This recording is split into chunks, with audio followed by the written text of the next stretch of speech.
आइए बच्चों, आज हम लोग देखेंगे सॉलिड एंगल। सॉलिड एंगल क्या होता है? तो सॉलिड एंगल समझने से पहले हम लोग थोड़ा सा देखें प्लेन एंगल के बारे में। मान लीजिए कि ये एक सर्कल है और सर्कल की ये आर्क है और ये सर्कल का ओरिजिन है, केंद्र है। ठीक है, तो ये जो आर्क सर्कल के सेंटर पे जो एंगल सबटेंड करती है, यानी जो एंगल बनाती है, उसको हम थीटा से रिप्रेजेंट करते हैं ना। यानी कि ये जो आर्क है, ये सेंटर पे जो एक एंगल सबटेंड करेगी, एंगल बनाएगी, वो कोण जो बनेगा उसे हम लोग जो है इस थीटा को हम लोग कहते हैं प्लेन एंगल, इसको कहते हैं प्लेन एंगल। ठीक है, तो यहां क्या किया, एक आर्क ने एक चाप ने वृत्त के केंद्र पर एक कोण अंतरित किया है। ठीक है, तो इसे हम लोग कहते हैं प्लेन एंगल। हिंदी में कहते हैं समतल कोण, समतल कोण। ठीक है बेटा, समतल कोण। और इसकी अगर हम यूनिट की बात करें तो इसको हम लोग अगर एसआई यूनिट में जाएं तो इसको रेडियन में हम लोग मेजर करते हैं। रेडियन में सिंबल क्या होता है, RAD, रेड। ठीक है, तो रेडियन में मेजर करते हैं।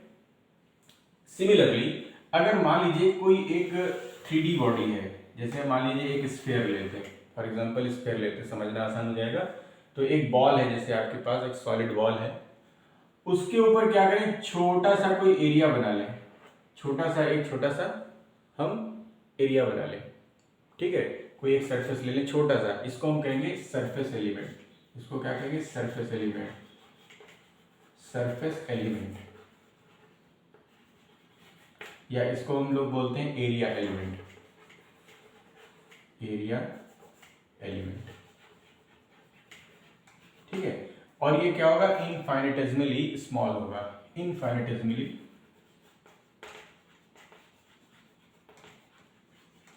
स्मॉल होगा। ठीक है, बहुत छोटा सा एरिया हमने ले लिया।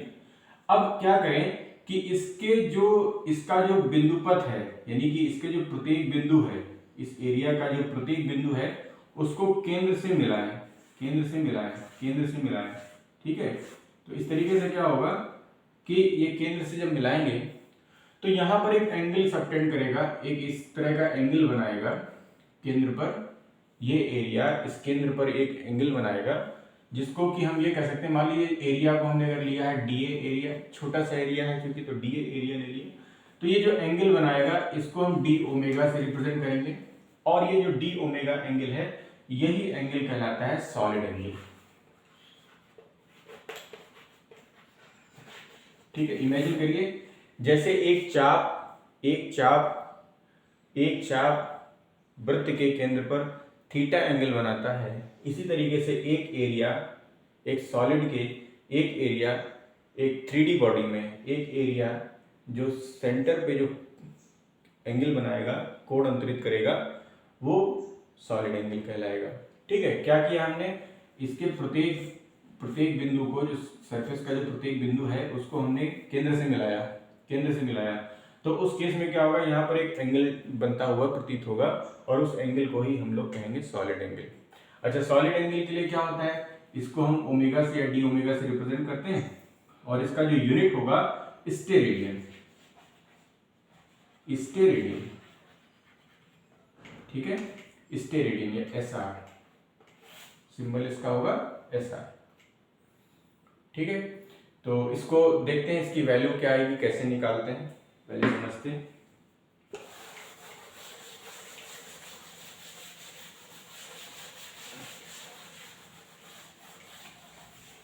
देखो, अगर हम ये बात करें कि ये जो एरिया है, ये जो DA एरिया है, DA एरिया जो होगा वो R² के प्रोपोर्शन में होगा, R² के समानुपाती होगा।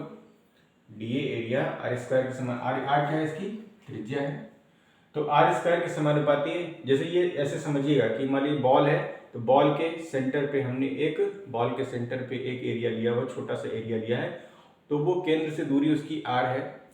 तो इसका जो सरफेस एरिया है इस अगर छोटे से एरिया की बात करें तो ये आर स्क्वायर के समानुपाती होगा, या इसको ऐसे लिख सकते हो कि D A upon are square जो है, D A upon are square है ना, इसको हम एक कांस्टेंट मान सकते हैं, कोई कांस्टेंट ले सकते हैं, के कांस्टेंट ले लें, ठीक है। और इसी कांस्टेंट को जो है हम लोगों ने कहा है डी ओमेगा, इसी कांस्टेंट को कहा है डी ओमेगा, क्योंकि D A upon are square जो है वो एक क्या हो जाएगा, D A upon are square करेंगे तो यहाँ पर वैल्यू एक कांस्टेंट के बराबर आएगी। यहाँ हम देखो ऐसे ऐसे समझिए कि D A is equal to K R square हो जाएगा, तो ये आर स्क्वायर इधर आ जाएगा, तो D A upon are square बराबर के हो जाएगा, ठीक है। तो डी ओमेगा जो है, इसको हम के को हम डी ओमेगा कहेंगे, ठीक है। ये कांस्टेंट है, इसको भी हम डी ओमेगा कहेंगे, और यही डी ओमेगा क्या कहलाता है, डी ओमेगा बराबर D A upon are square. इसी कांस्टेंट को हम लोग सॉलिड एंगल के नाम से जानते हैं। यानी जो ये क्वांटिटी आई है D A upon are square, यही डी ओमेगा कहलाता है, सॉलिड एंगल कहलाता है, ठीक है। तो ये जो एंगल था वो अगर छोटा सा एरिया है, बहुत छोटा सा एरिया है ये वाला, बहुत छोटे से एरिया के कारण जो एंगल बनेगा वो डी ओमेगा हो गया। अब अगर कहें पूरे सरफेस के कारण जो एरिया बनेगा, ये मान लीजिए कि ये स्फीयर है, तो एक स्फीयर के सरफेस के कारण जो केंद्र पर कोण बनेगा उसका मान कितना होगा। तो हमें पता है कि सरफेस एरिया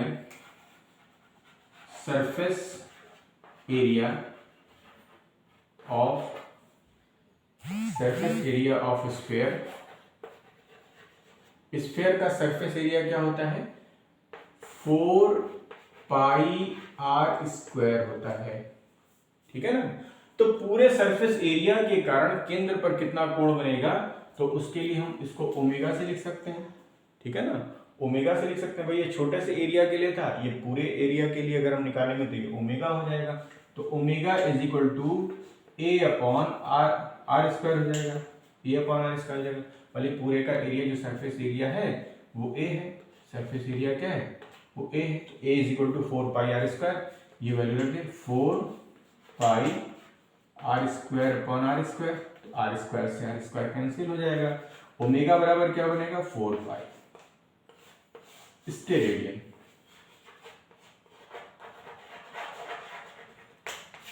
क्लियर है।